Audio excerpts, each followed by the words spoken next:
forward them. Okay, well, check this out though. First of all, you throwing too many big words at me. Okay, now, because I don't understand them, I'm gonna take them as disrespect. Watch your mouth and help me what you say. Okay, see, now you found yourself a nigga. You looking for a nigga? Nigga here now, see? My mind is so spectacular. Open up your aperture. You don't like the light that I be shining, bitch, you Dracula. Southern draw vernacular. Flip you like a spatula. Knew that I was built to put this word up on my scapula. I've been on this road so long, my tires bald. I don't wanna text and no, I don't wanna call. Came in this shit running, but y'all don't know how to crawl. We ain't never folding them, holding the highest car. Look, okay, grew up running post routes. Now I'm on the cash route. Better call the plumber, that boy spitting like a bass spout. All these bad women in this club, fuck is you mad about? Word to all my estheticians, boy, I'm about to lash out. Straight from St. John's to the east side, jigging since knee high. Watch the way I put on for my state, nigga, yeehaw. Respecting no one we die. Crazy how I made it to the league from the bleach eyes. Boy, my shit hair wrong, black, rich, and bare arms. Smoking on that yogi, this shit stronger than some bare arms. Goku, I'm in rare form, you cannot prepare for him. When I swing, it's like a carnival, this shit ain't fair for him. Brought intellect back to this rap shit. You niggas need chapstick. Shit been dry for way too long, and I'm the matchstick. You niggas Nickelodeon me, I'm more like Cap Nick. Cap a nigga, throw him in front of me.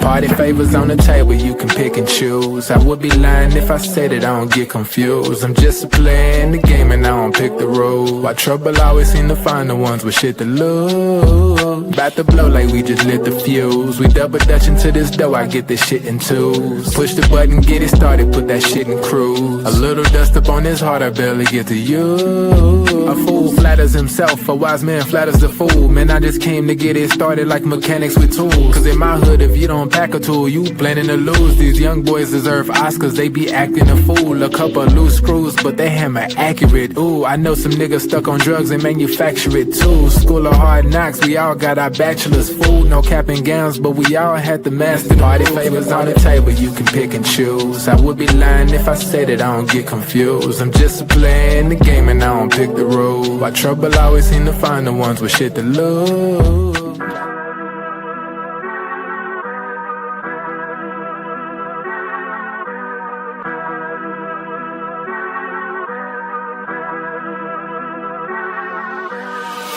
I'm lit, it's about to be a late night. Fresh wax, shawty, show me what it tastes like. Niggas know me in my city like I'm Wayne Wright. Got them looking up to me and we the same height. Ooh, I got it bad, deep in my bag. Foot on the gas, they cannot last. Swimming with the sharks, bitch, that's a great white. Never stopping, we don't even need no brake lights. Say she don't smoke, but she always smoke with me, yeah. Backwards in the air, back up in the ovaries, yeah. All my ops, they stay running like they over easy, yeah. Even my masseuse can't just get too close to me, yeah. Shout out to Next, soon as it ink dry, we count out the checks, yeah. I never flex, I bought up a business, you bought up a section. I'm at the top of my class, yeah. Y'all never learned from your lessons. Skywalker gave me the force, yeah. Turn this into an obsession, yeah. I couldn't wait on the team, cooking shit up with just me run play, yeah. Things never are what they seem, but we know the facts, yeah. Charging that shit to the game, but now I pull up with a battery pack, yeah. The bigger they are, the harder they fall, and we can just leave it at that. I'm dumb lit, it's about to be a late night. Fresh wax, shawty, show me what it tastes like. Niggas know me in my city like I'm Wayne Wright. Got them looking up to me and we the same height. Ooh, I got it bad, deep in my bag. Foot on the gas, they cannot last. Swimming with the sharks, bitch, that's a great white. Never stopping, we don't even need no brake lights. Big bro, why they call you big bro? Every time we hit the bank, we deposit zip codes. Well connected with the streets, like we out in Skid Row. What's good, everybody? Welcome to the Pull Up Show. I'm your host, Mr. BJ Matthews, aka B Joseph. Before we get started, follow us on the YouTube page, the Pull Up Basketball Podcast. Like, share, subscribe. All of our YouTube videos, hit that like button. Y'all come in here to share, subscribe. Hit that Cash App, $SlickRick 1991 son. $SlickRick 1991 son is our Cash App as well. You guys do not want to disappoint by being a part of the biggest basketball podcast that we have out here, man. Continuously follow us on all social media platforms. You know what I'm saying? Continuously share it, love, and subscribe to all this great content. Let's get it popping. All right, so this is a pre-recorded video. We're gonna be doing this video. It's gonna be dropping before we do the video release tomorrow. With the Clippers or the Clipper game against the Knicks. We're gonna be doing this after this video. So I saw an interesting little article, a little video. We're gonna get right into, man, and it's revolving around a former player, you know, Hall of Famer, and that played for the Clippers with us for a year and a half. And that player is Mr. Russell Westbrook. And one of his teammates, who also was a former Clipper, had a video that dropped this morning. I was actually pretty it's kind of funny listening to it. But I want y'all to kind of,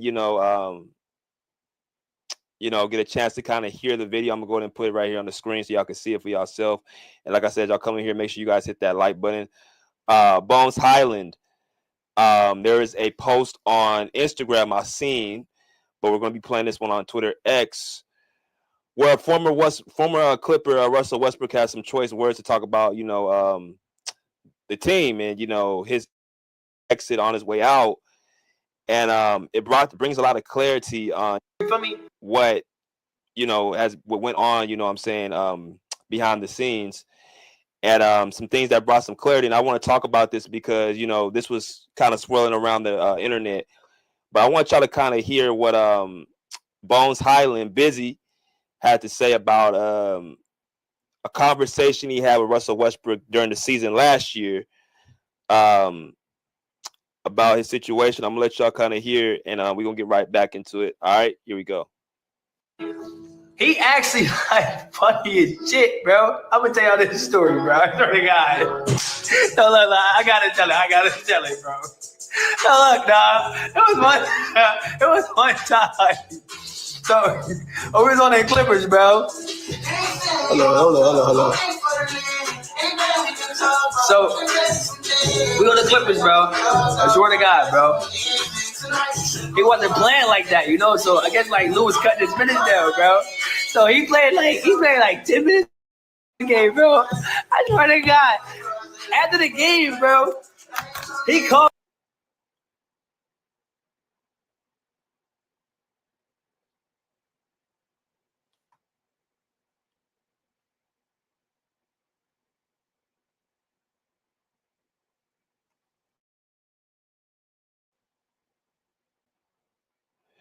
Sorry about that, man. I had to put that on pause because I guess the internet kind of went down. So we're going to play right back to the spot where it paused at, but here we go. Bro, he wasn't playing like that. I guess like Lewis cut his minutes down, bro. So he played like 10 minutes one game, bro. Oh my God. After the game, bro, he called me, he said, yo, busy, I ain't gonna lie, bro. He said, bro, they got me fucked up. He said, I'm gonna walk in this bitch with my top 75 jacket on. And ask these niggas, y'all niggas see this shit?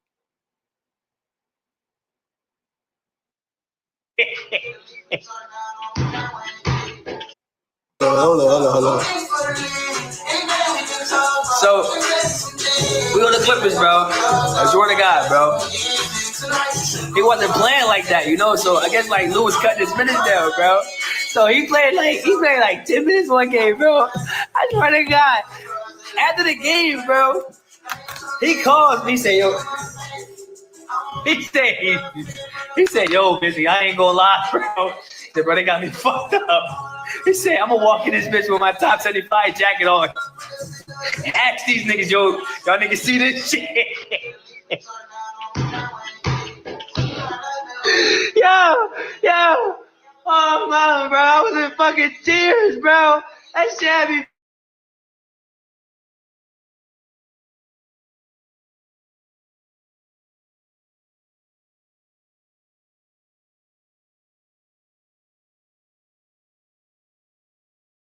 Walking this bitch with my top 75 jacket on, though. Y'all know we got the stamp on it, though. Like, they got the stamp right here, bro.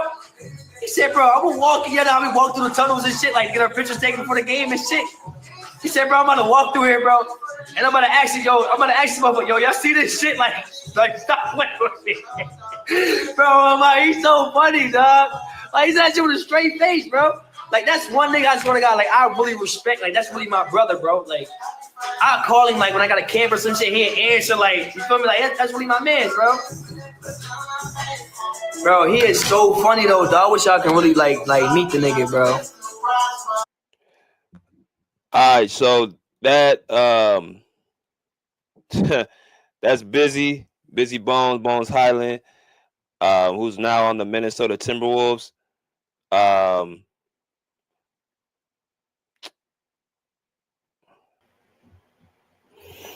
So that was Busy right there, Busy Bones.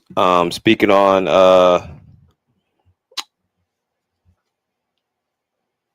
with what Russ had to say, and this was interesting because I was waiting for something like this to come out. So I'm gonna get y'all see more of the article. What skim through a little bit. We're gonna exit out of here, minimize this screen.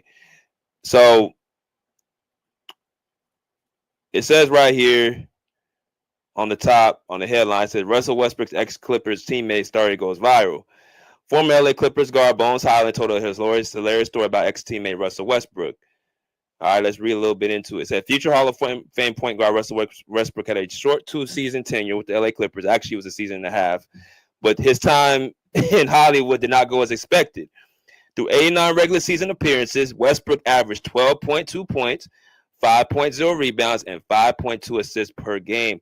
And much of LA was ready for the star guard to move on in the offseason. Westbrook played a career-low 22.5 minutes per game in the 2023-24 season, and he did not seem to appropriate that coaching decision. All right. Westbrook and Bones, there's a picture of them right there.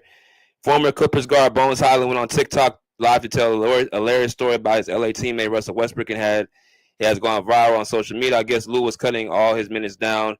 So he played like 10 minutes one game. Hyland said about Westbrook after the game, he said, yo, Busy, I ain't gonna lie, they got me effed up. I'm finna walk in this B with my top 75 jacket on, and they're these ends if they see this as I was in effing tears. Sorry, I'm bleeping out all the curse words, y'all. But y'all see it. And we did the video right there. So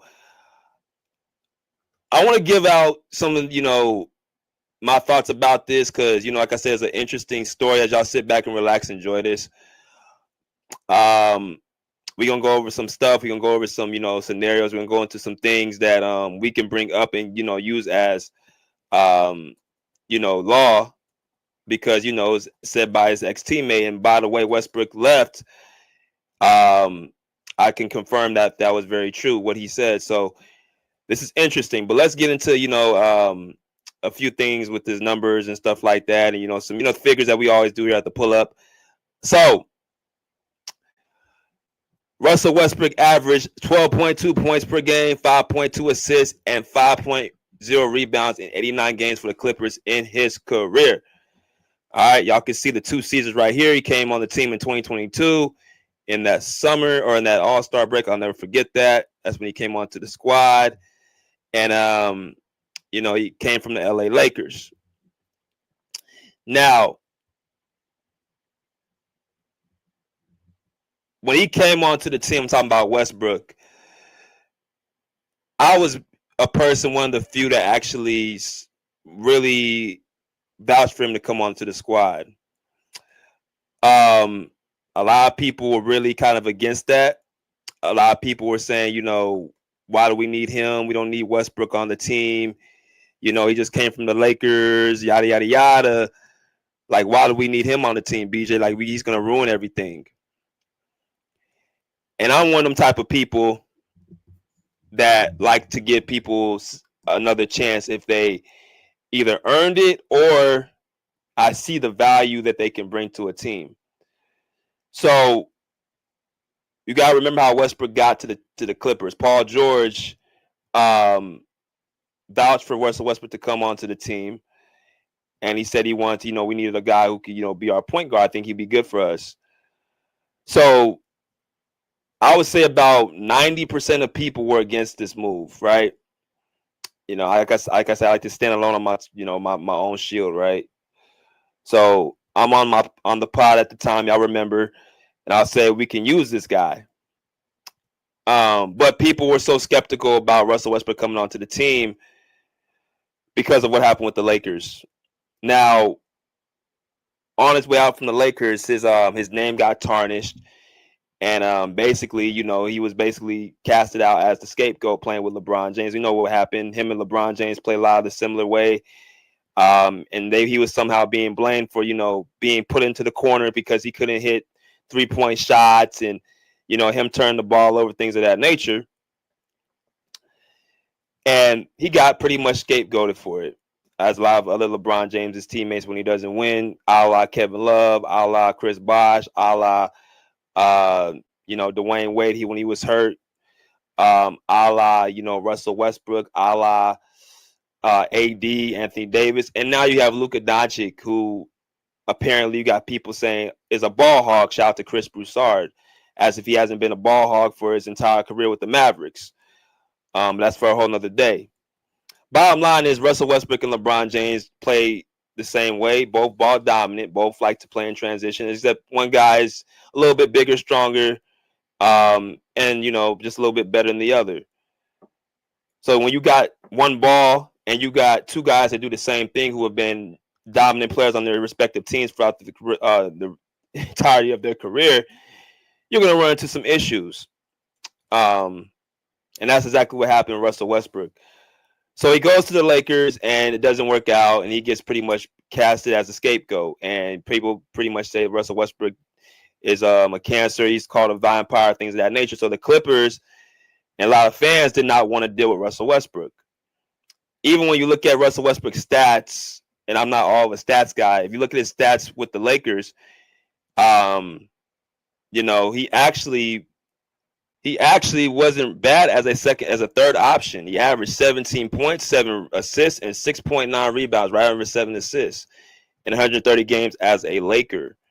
So as far as his, you know, him playing out of position, playing in a new role, and playing as a third option behind LeBron and Anthony Davis, you would think it'd be like these numbers are actually pretty solid for a third option. I mean, hell, you look at Austin Reeves and you look at guys like, you know, D'Angelo Russell when they were the Lakers with, you know, LeBron and them.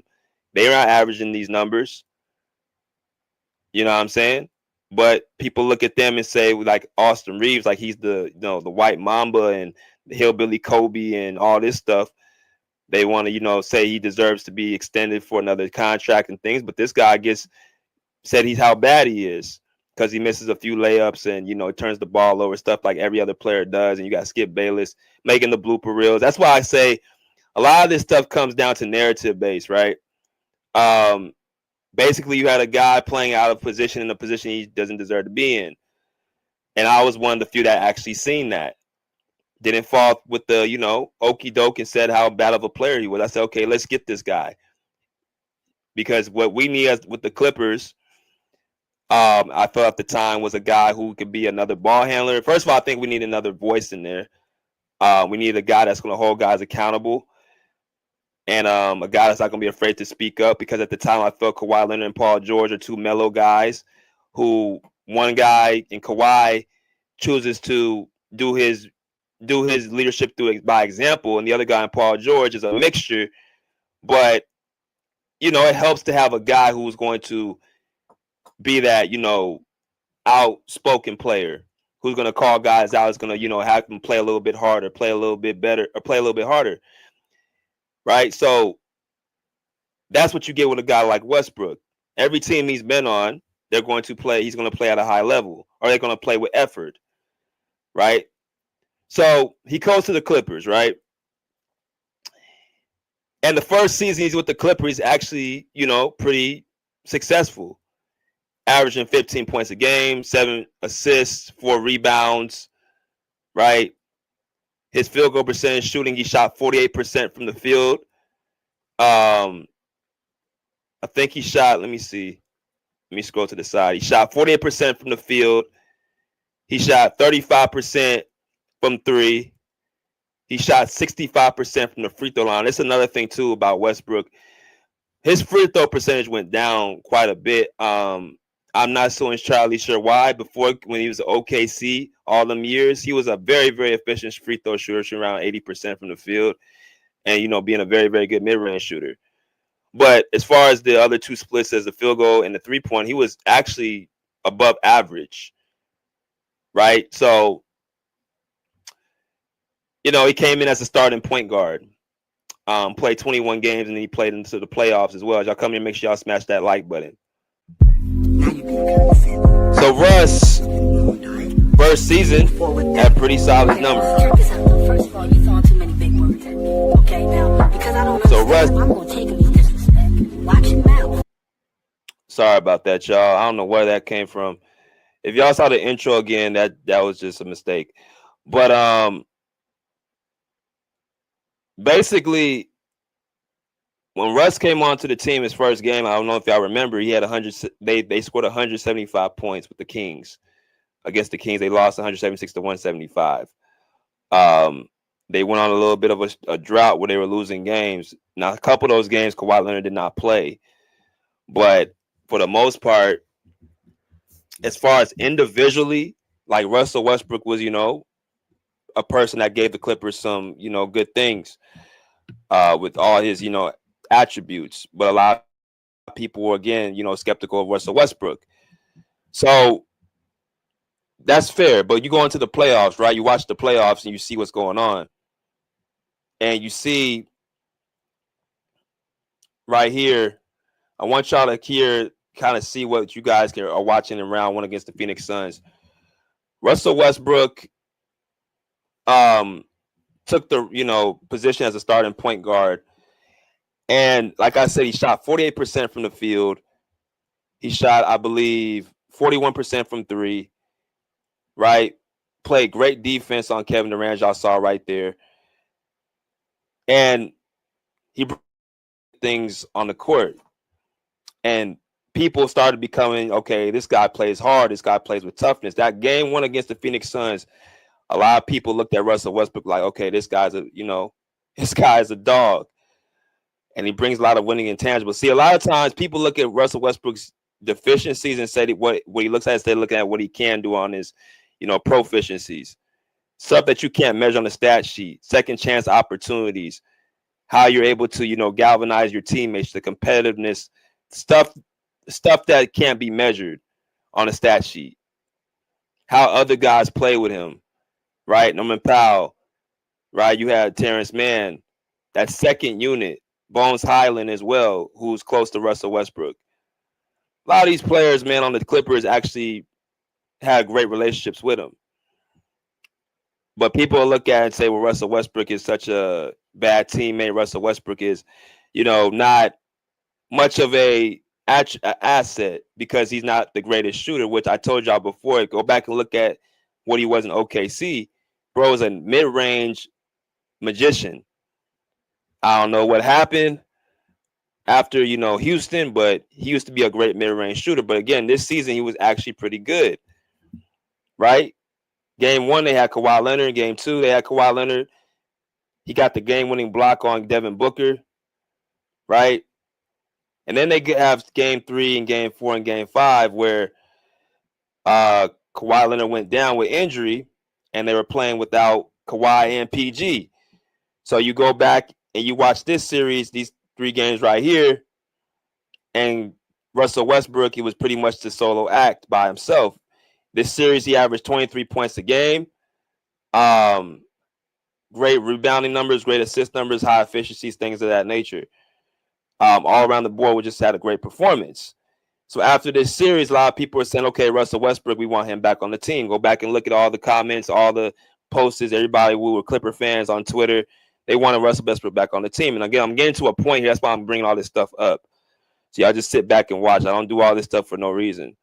But everybody was there for the 2023 playoffs. This was when they said, okay, Russell Westbrook should be back on the Clippers. I think he had 40 points this game. And not to mention, all three games that they lost, they were all close games. They weren't blowouts. They weren't games that they couldn't win. They just came up short. I was actually surprised these games were as close as they were without two of their best players, because I felt like even just with one of them on the court, either Kawhi or PG, they would have won this series. But again, it didn't happen based off of just how, Phoenix being fully healthy, because Phoenix at the time was a 4th seed. They were a higher seed than the Clippers. But as y'all are seeing right here, Russell Westbrook's impact on the court, his defense, his attributes, his leadership, everything on the court, his hustle, his heart, gave the Clippers new life. So why am I saying all this stuff right here? Well, it's easy for somebody to come back and say now that Russell Westbrook was such a, person that couldn't, help the team out, or a player that, was just so happy that he was gone, all this, that, and the other. So everything is good the first season. And then you go into the next season, which was last year, and we look at Russell Westbrook's averages last year. And I'm going to pull this up right here so y'all can see. Westbrook averaged 11 points per game, 5 rebounds, 4.5 assists, off of what is this? 45% field goal percent shooting. 27% from the three. That's bad. That's horrible. 68% from the free throw line. Right? He averaged 3 turnovers a game in his first season. He averaged 2.1 turnovers a game in his second season. So this is interesting as well. If you look at his assist turnover ratio, his first season, he averaged 3.4 turnovers a game, but he averaged 7.6 assists per game. That's a positive assist turnover ratio, right? His second season, he averaged 4.5 assists per game, and he averaged 2.1 turnovers a game. That's still a positive assist turnover ratio.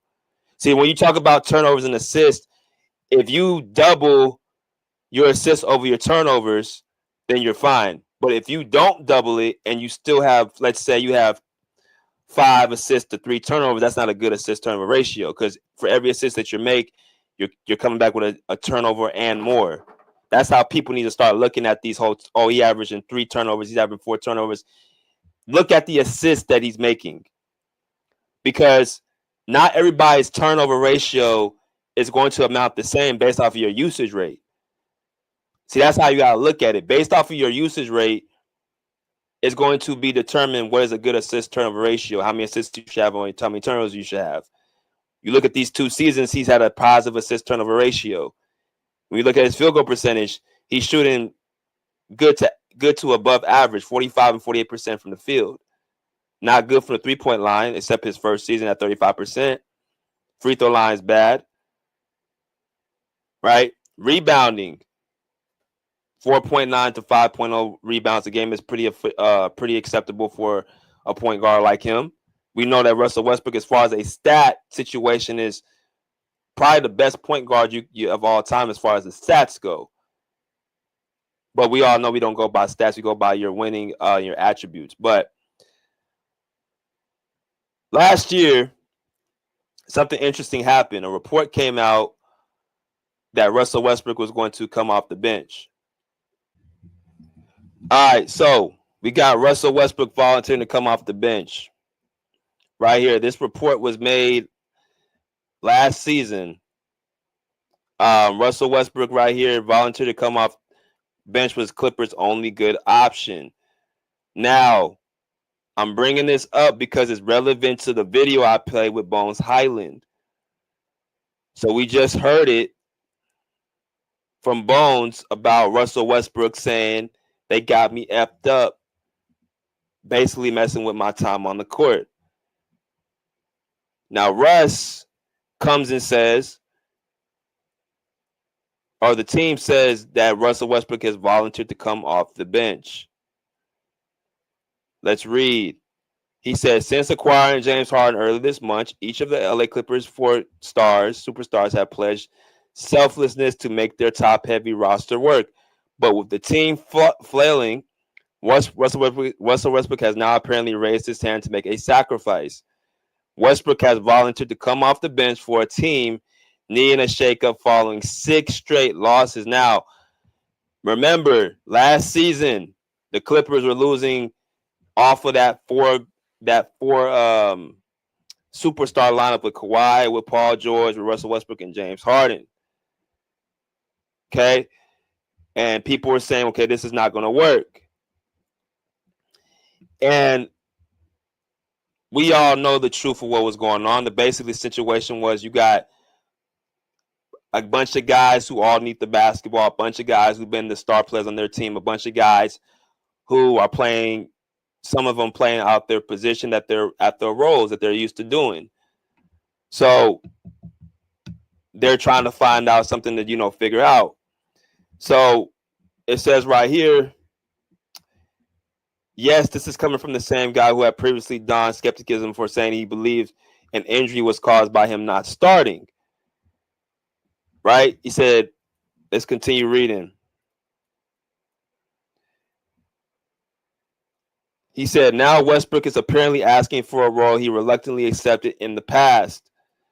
Really, it's something either he or Harden need to do. Either one of them wants to win the first championship. Together on the court this season, they are negative 36 and 85 minutes. From the eye test alone, the pairing was doomed. It says right here, Westbrook and Harden are both ball-dominant guards with completely different styles of play. Westbrook is a frantic and thrives in a mid-control chaos using bursts of speed to confound opponents. Harden operates at a much slower pace, often drawing defenders beyond the three-point line to free up lanes for himself and teammates. All right, so this article is basically coming out saying that Westbrook or Harden had to make the sacrifice.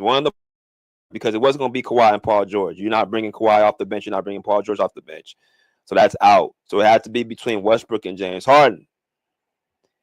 Clippers coach Tyronn Lue recently even acknowledged that the best way for them to coexist is to be passing ships in the night. Just trying to split those guys up as much as possible and let those guys have their own unit. Lue said, okay, let's stop there and let's just go back to what we're talking about. Russell Westbrook volunteering to come off the bench was the Clippers' only good option. So, why is it such an important article? Well,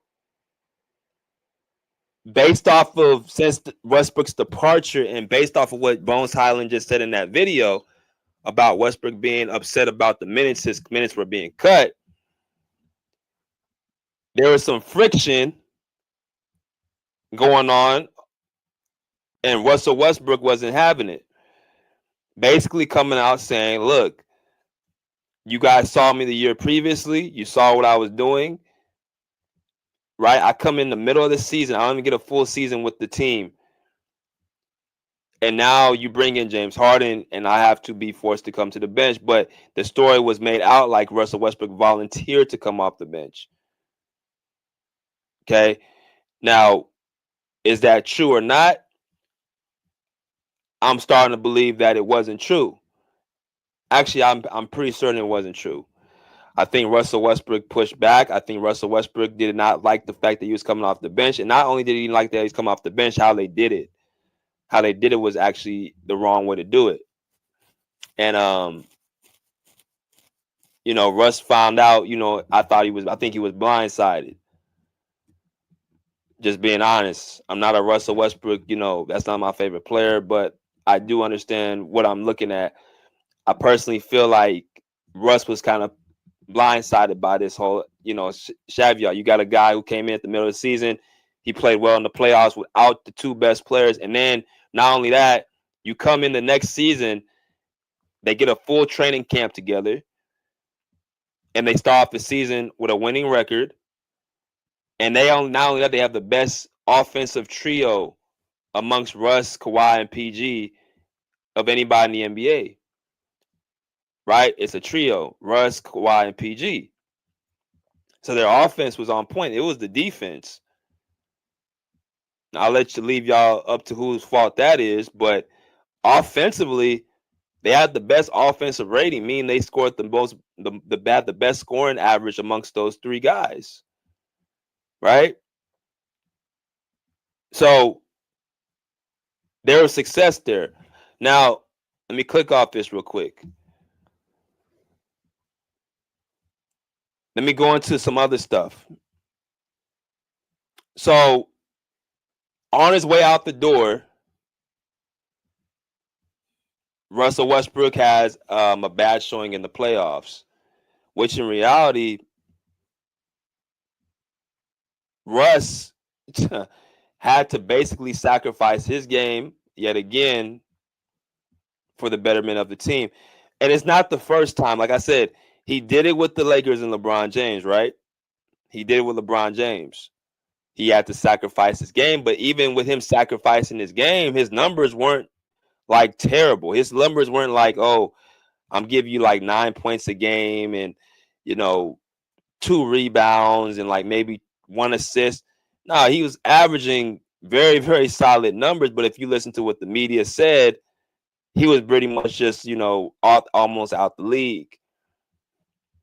But 17 points, 7 assists, and 6 rebounds a game, and the shooting splits he was averaging. And let me see how many turnovers he was averaging as well, because we have, it's like I said, the assist turnover ratio.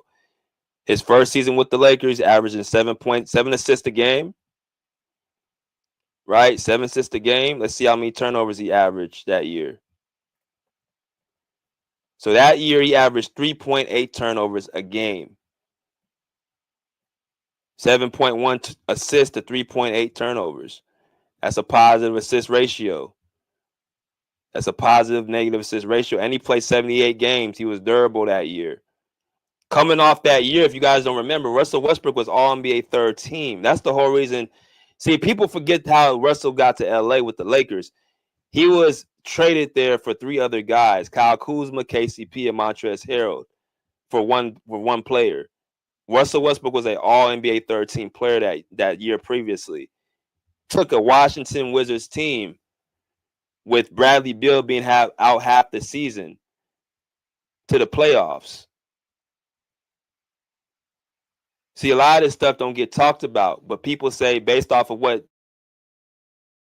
done, they pretty much said, Russ is so terrible. They might show a clip of him turn the ball over or, missing the layup or, shooting and missing, a banker, something like that.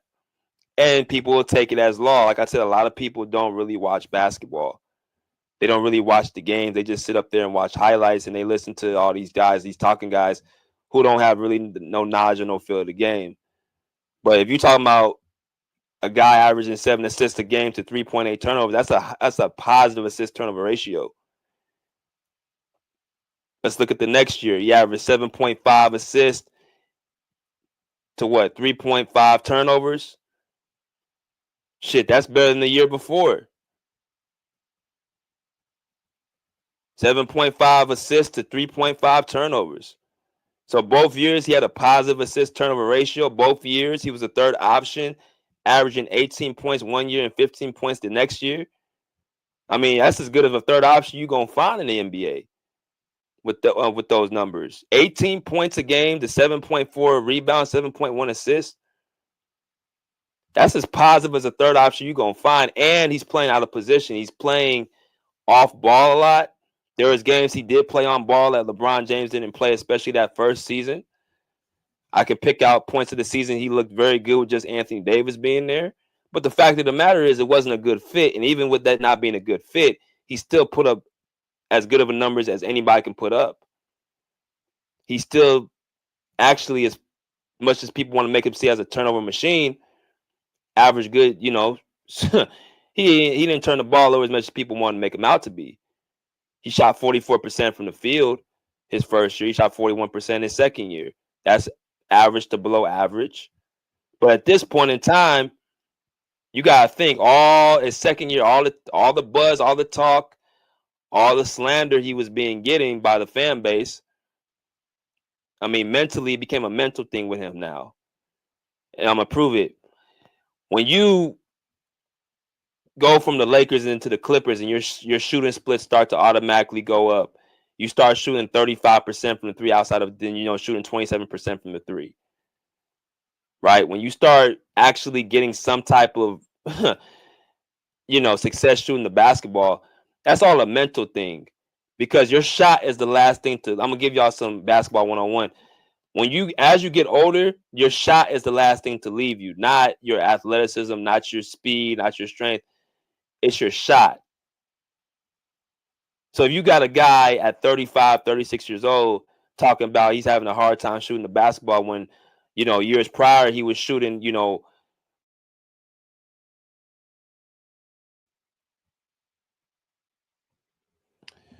So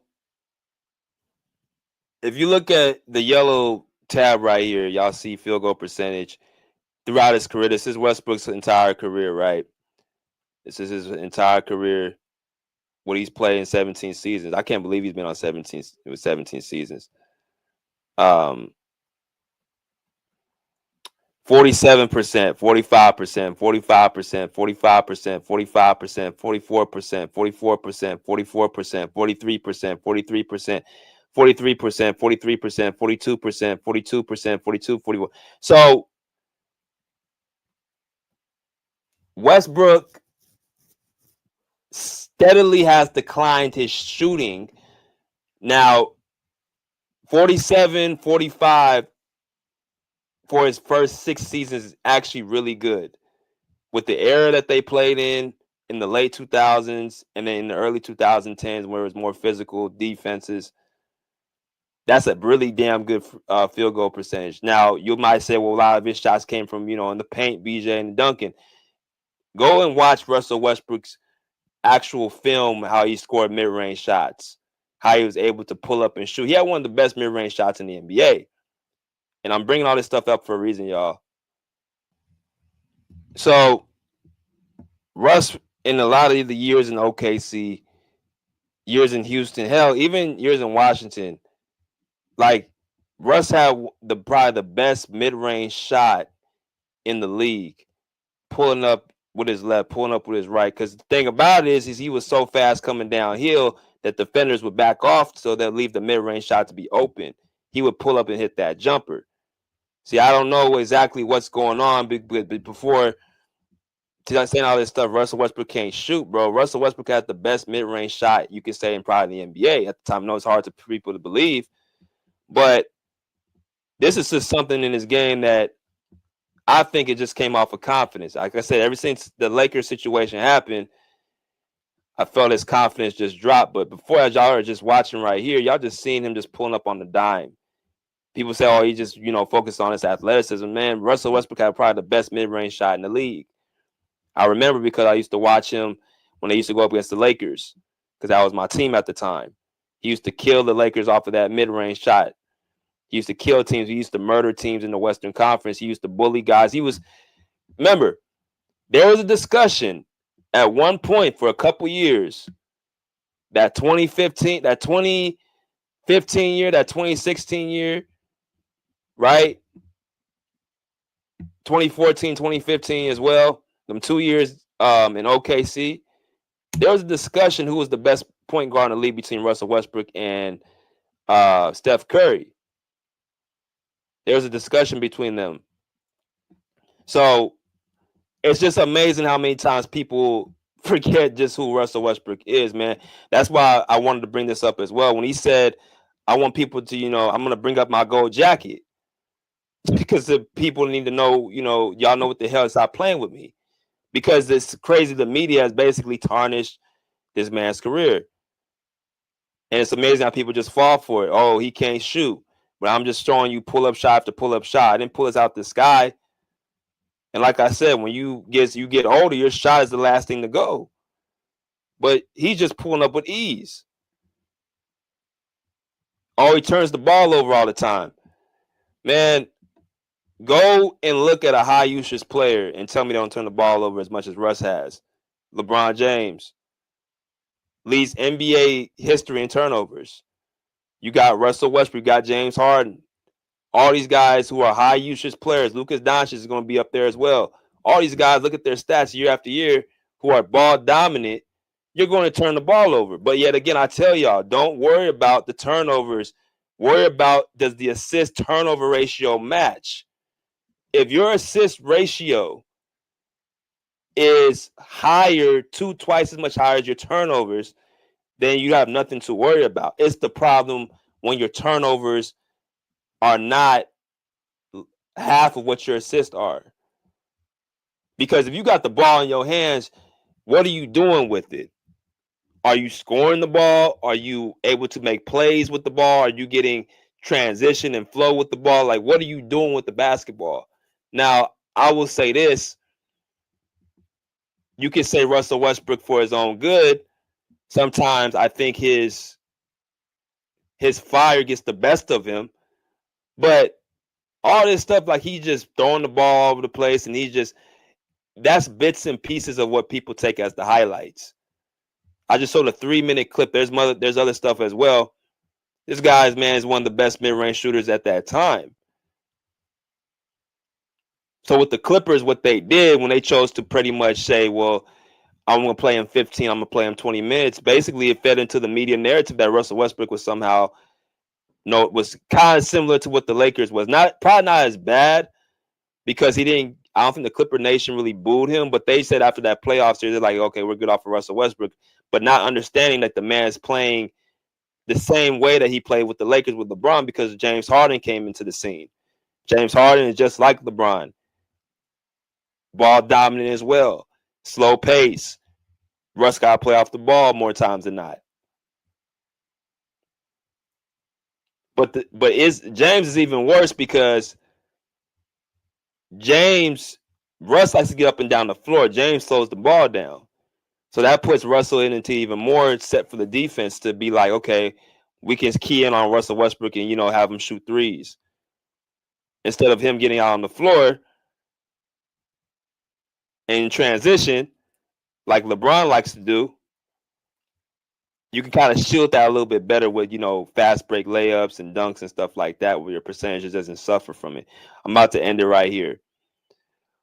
But this article confirms that Russ felt some type of way that last season with the Clippers.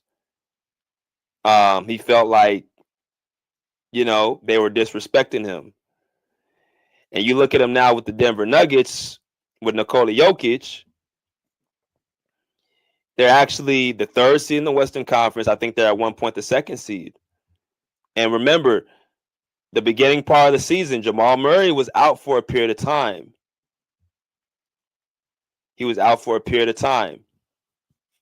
So it was Russ and Jokic who were the vital pieces on that team. See,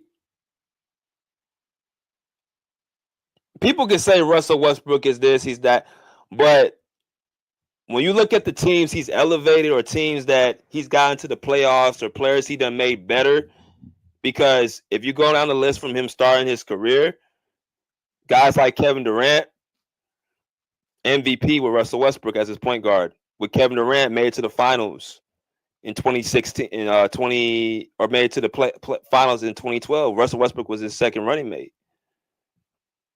They made it to the finals. They ran to the Miami Heat, who basically went to 4 straight finals. They got to 3 conference finals together, him and KD.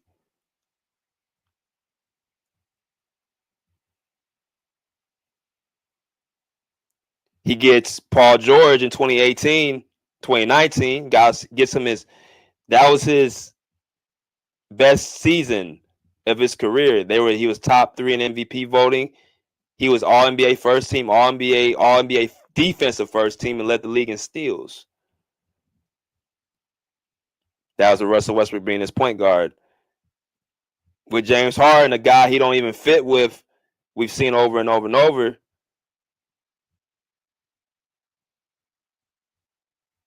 Harden had his second highest scoring output in his career with Russell Westbrook as his running mate. With the Wizards, with Bradley Beal, right? They get the Wizards to the playoffs. Where have the Wizards been since? Lottery, G League team. I mean, it's just bad over there in Chocolate City. You go to the Lakers. You're the 3rd option next to Anthony Davis and LeBron James, and you have to sacrifice your game yet again. Right? You average good numbers. I don't know why people looked at him as just a bad player, or he was washed, or he sucks so much. Shit, I'll take 17 points a game from a third option. I don't know if it's because it's just Russell. See, then this is the thing that people got to come to grips with. Are you saying 17 points per game is bad for Russell Westbrook? Then I can understand that. But don't turn around and say that he's such a bad player, or he just can't play, or he's a detriment to the team. Because you wouldn't say that about a guy like I don't know, Austin Reeves. You wouldn't say that about a guy like Austin Reeves. Austin Reeves just averaged 17 points this season. This is his first year. He's been the third option for the Lakers for the last couple seasons. Ever since really left the team. He ain't cracked 17 points per game. He ain't cracked 7 assists. He ain't cracked 7 rebounds in any year.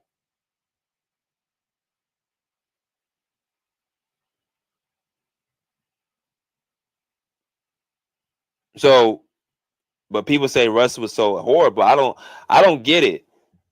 I guess you can just make a narrative up and it just sticks.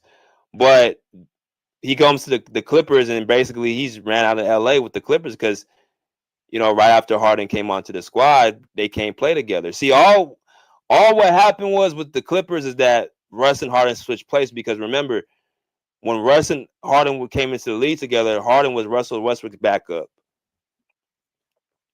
Y'all forget that.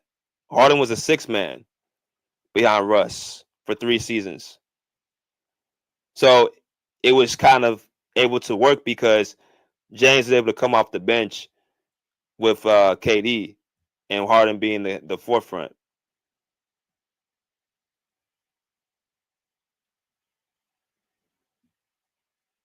And you see what he's doing in Denver right now. Like they're winning games. I was shocked of how much their success they've been having in Denver. So I'm not so sure what people really expect. But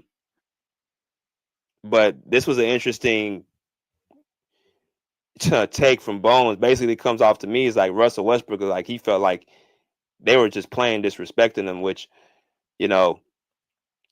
I kind of understand that. I mean, you're a first ballot Hall of Famer.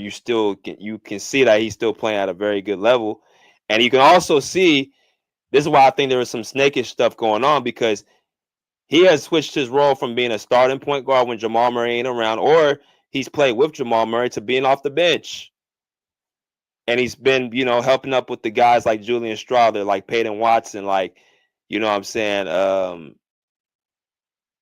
DeAndre Jordan, of course, him. But he'll take on the role if you just be upfront with him. But that confirms to me the Clippers pretty much tried to force him and do some foul play. The coaching staff tried to make him come off the bench and keep it quiet. That's why that story came out. Mike Malone, on the other hand, I could pretty much tell he's been straight up with Russell Westbrook and said, "Hey man, we're gonna use you in different roles here. We vitalize. And he also speaks about how this guy is a first ballot Hall of Famer. He has no ego. That's something else. A lot of people, like I said, it's easy to attach a narrative. How selfish he is, but yet you go around the league, you don't hear nothing really bad about him. You don't hear nothing about him being selfish. You don't hear about him playing, selfish basketball. You don't see him.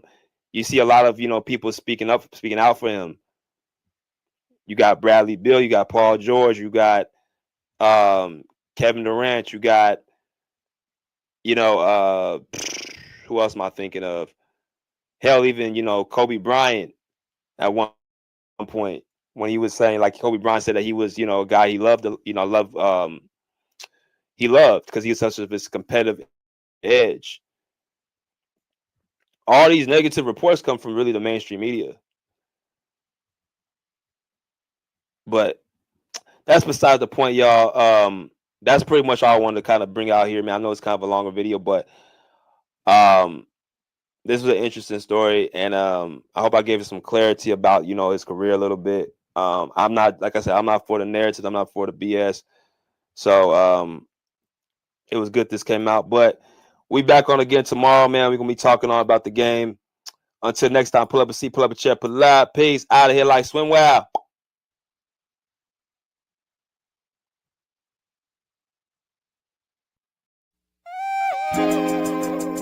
I'm feeling good, feeling alright tonight.